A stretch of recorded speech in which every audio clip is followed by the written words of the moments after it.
अस्सलामुअलैकुम। खबर शामिल करेंगे मुजफ्फरगढ़ से जफर इकबाल न्यूज़ रिपोर्टर की। कोटअदू पुलिस की बड़ी कार्रवाई, 3 मासूम बच्चों के कातिलों को गिरफ्तार कर लिया। तफसीलात के मुताबिक कोटअदू में कुछ दिन पहले 3 नामालूम डाकू ने 3 राहगीर मासूम बच्चों को फायरिंग करके कत्ल कर दिया था।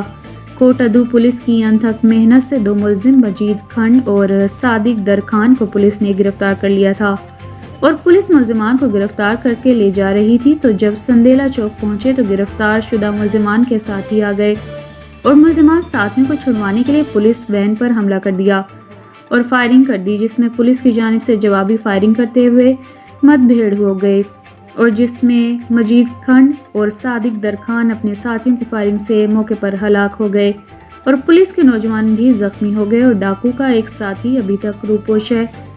और कोटअदू की पुलिस तीसरे मुलजिम को गिरफ्तार करने के लिए जगह जगह छापे मार रही है।